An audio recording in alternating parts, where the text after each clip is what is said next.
আমাদের এই পর্যন্ত যা করছেন আপনারা আসলে অনেক অনেক কিছু করছেন। আপনি কয়টা পর্যন্ত আছেন? আমি আরেকটা পর্যন্তই আছি। আচ্ছা,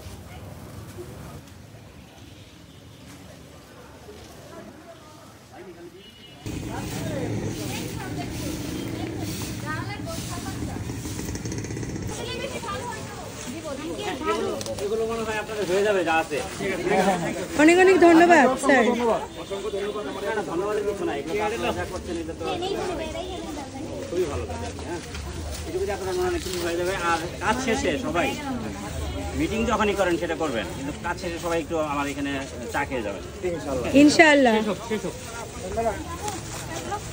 হসপিটালে অনেক সময় রোগীরা আসে, এসে ডক্টর পায় না। সেটা এমন কেউ নাই যে সত্যি করে না করতে পারবে না। এটা কিন্তু আপনার একটা সমস্যা যে ইন টাইমে যেসব রোগী আসে, যাদের ইমার্জেন্সি বা বিভিন্ন কারণে আসে, তারা যখন তারা বিভিন্ন ওয়ার্ডের ডক্টরের সাথে দেখা করতে যায়, তখন দেখা যায় আপনাদের ডক্টরদের ফোন করে আনতে হয়।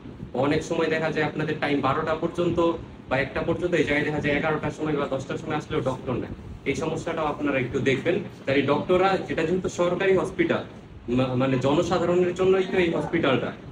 যখন একটা রোগী এই জায়গায় আসবে, সে এসে যখন দেখবে যে ডক্টরটা কোনো ক্লিনিক বা হসপিটালে, বাইরে হসপিটালে বসে আছে, এটা অবশ্যই কিন্তু এটা আমাদের জন্য লজ্জাজনক। এই বিষয়টা আপনারা একটু দেখবেন, অবশ্যই দেখবেন। আপনাদের পরিচ্ছন্ন কর্মী অনেক কম, আমরা জানতে পেরেছি। এটা কেন আপনারা হচ্ছে ফিল আপ করতে আসলে করছেন হলো সরকারের কাছে তো হলো যে আউটসোর্সিং নিয়োগ হয়। আউটসোর্সিং নিয়োগটা হয়তো খুব শীঘ্রই দিয়ে দিবে। এই মুহূর্তে আমাদের পরিচ্ছন্নতা কর্মী আসলে একদমই কম। ধন্যবাদ। টাকা কার পরে লাগবে না?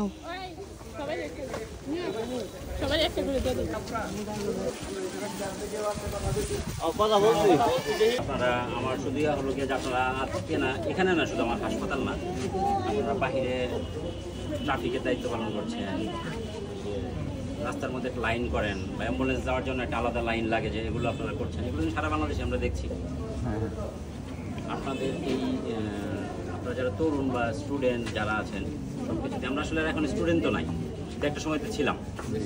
আপনারা যা করেছেন আপনাদের সকলকেই ধন্যবাদ, এবং এখন যা করছেন, এবং আমরা সুন্দর একটা আগামী আপনারা গড়বেন, মানে সব কিছু মিলে আমরা একটা সুন্দর দেশ চাই, সব কাজ করছেন। আজকে আমার হাসপাতালে আসছেন বলে আমি হাসপাতালের সকল কর্মকর্তা কর্মচারীর পক্ষ থেকে আপনাদের সহ, এবং আমাদের দেশে এই যে একটা যে ঘটনাগুলো ঘটছে, আপনাদের স্টুডেন্ট যারা আমাদের নিহত হয়েছে বা যারা আহত হয়েছে, সর্বোপরি তাদের আত্মার মাগফিরাত কামনা করি, এবং আল্লাহ তাদেরকে জান্নাতবাসী করুন। এবং আপনাদেরকে সর্বোপরি যারা ইনজুর্ড আছে, তারা তো আসলে আমাদের হাসপাতালের মাধ্যমে কোনো না কোনো জায়গায় সেবা নিচ্ছে আর কি, সবকিছু মিলে এটাই তো হয়েছে আর কি। আমরা সবসময় আপনাদের পাশে থাকার চেষ্টা করছি, এবং সামনের দিনে আমরা চাই যে আরও সুন্দরভাবে পাশে থাকবো আর কি। আপনাদের সকলের জন্য দোয়া থাকলো, এবং আমাদের জন্য দোয়া করবেন। আজকে আসলে আপনারা যে এখানে এসে যে কাজটা করলেন, আমি কিন্তু উপর থেকে সবসময় দেখতেছিলাম আর কি। আমি আমার পক্ষ থেকে চেষ্টা করছি আপনাদের একটু সহযোগিতা করার জন্য, একটু গ্লাভস, মাস্ক বা কিছু একটা দিয়ে আর কি। এটা আমি না দিলেও আপনারা পেয়ে যাবেন, ঠিক আছে? আপনাদের সকলকে আমার অন্তরস্থল থেকে অনেক অনেক ধন্যবাদ। আপনারা এই কাজগুলো একদম কন্টিনিউ করে যাবেন আর কি, এটা আমার প্রত্যাশা। আমাদের সকলেই সুস্বাস্থ্য কামনা করছি। আমি আসলে করতেছি না কোনো, যে আমি আর চাইছিলাম যে একটু আপ্যায়ন করবো আর কি, যথেষ্ট করেছে না, যথেষ্ট করি নাই আসলে, করার অনেক কিছু আছে, করার তো কোনো শেষ নাই, ভালো অনেক কিছু করা যায়। হ্যাঁ, আমি একটু আপনাদের শুধু পানি না, আমি একটু বিস্কিটও আনছি আর কি, নিচে নামতেছে, একটু আপনাদেরকে এটা দিতে চাই, এটা আপনারা এটা কিছু না আর কি, এমনি গ্রহণ করবেন আর কি। ঠিক আছে, ধন্যবাদ শাহিন ভাই। সবাই মিলে